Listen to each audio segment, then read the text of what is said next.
we're going to start with using 1 tablespoon of bentonite clay.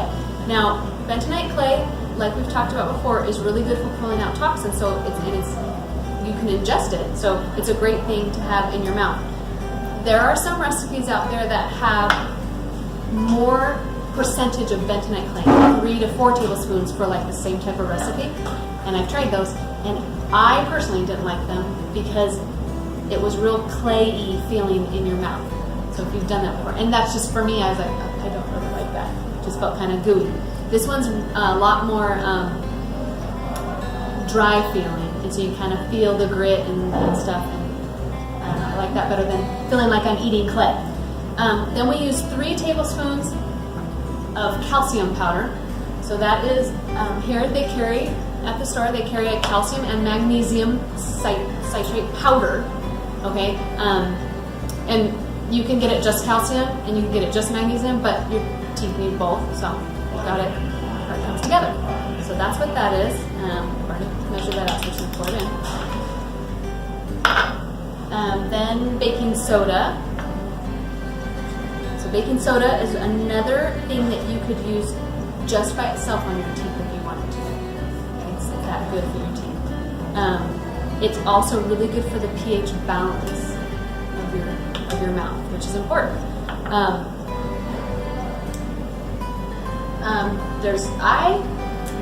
This recipe that I made, I put diatomaceous earth in it.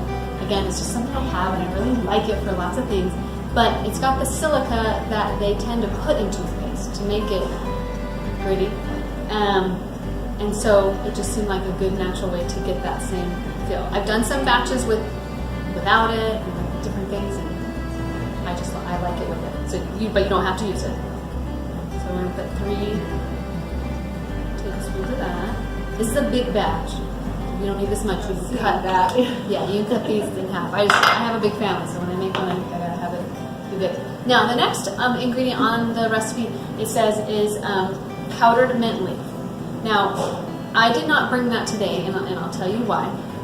Because the last few times that I made it with that, so the sample you have has it in there. So I'm going to want you to try it. I feel like you'll be able to see it, either in your teeth or when you spit.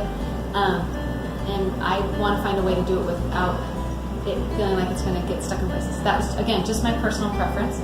It adds a nice minty to it. It's not strong it's not going to be strong like your toothpaste. Okay, the way you're going to get that is from peppermint oil, like an essential oil, putting it in there. Okay, so that doesn't have that in there. So when you take your sample home, you could add a drop or 2 of peppermint oil, and it'll be wonderful. It'll be real minty and stuff. But that's on the recipe so that you would know that that's a really good natural way to get that mint in there without having to use essential oil. You don't have to. Okay.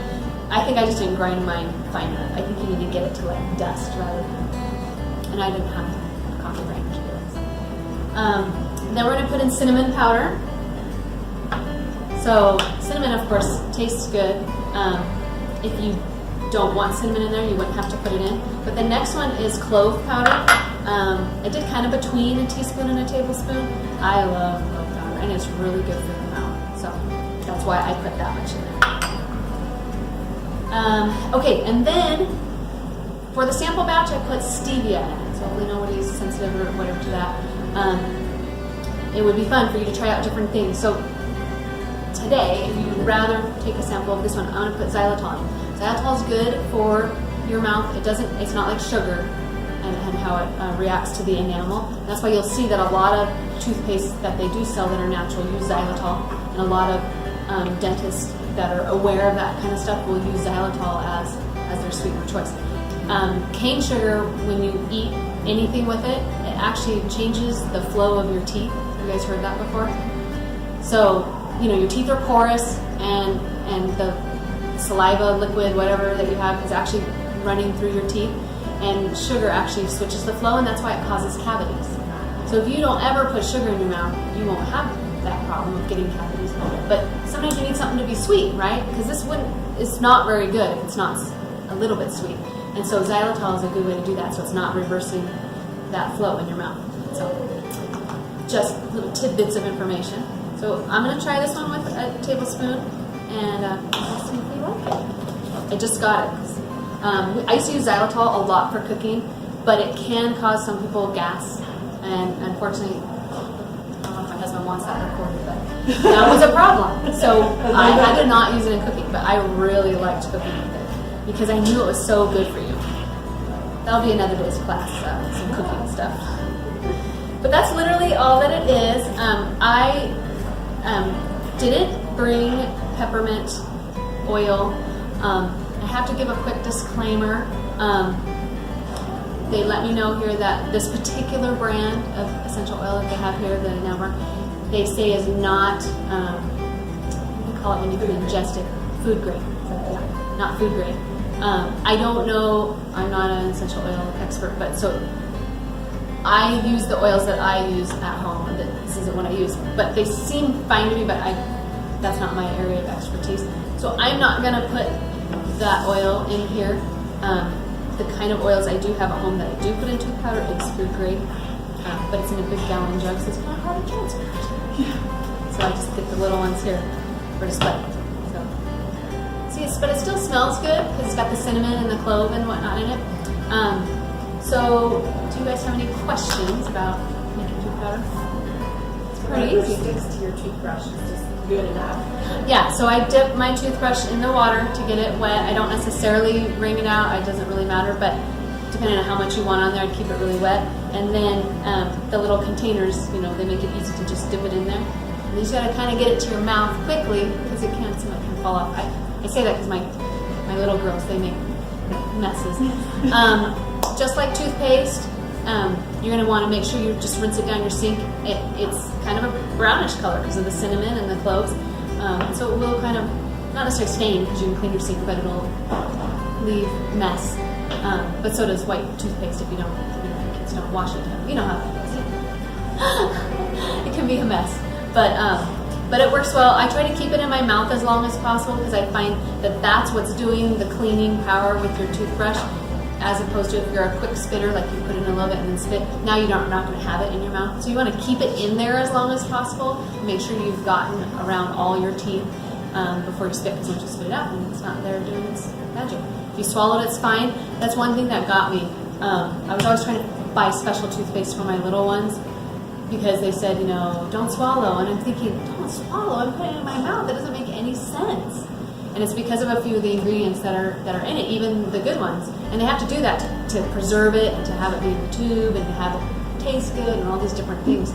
And so I was like, yeah, girls, you can swallow this or eat it, and I don't have to worry about that. So it's kind of nice. But I really love the remineralizing part. I think that's so important for our teeth. And I personally have like a little bit of receding gum lines, and I kind of always have. I feel like that's just the way that my teeth make up. But I also know that from a very young age, I brushed my teeth really hard because I was a little bit of a, not clean freak, but we'll call it that. And I would just think if I do it harder, it's going to be even cleaner. And come to find out that was really bad for my gums, and you can't get your gums back. But I'm wondering if you can remineralize your teeth if you're doing all the right things with your diet, and maybe coconut or coconut pulls or just lots of different things. I wonder if I can get some of that back. So that's kind of something I'm trying, hoping. But helping your teeth, there can be nothing wrong with that. Yeah. When you put the essential oil in that powder, does it get clumpy? It doesn't. You'll see where the drops go in, and some of the powder kind of gets around it. But as you stir it, it just breaks up. Yeah. And the essential oils, because they're kind of alcohol based, or their liquid part disintegrates, evaporates, and so it can still be stored really well. And the antibacterial products of the essential oils help preserve it. So it's not adding liquid that's going to be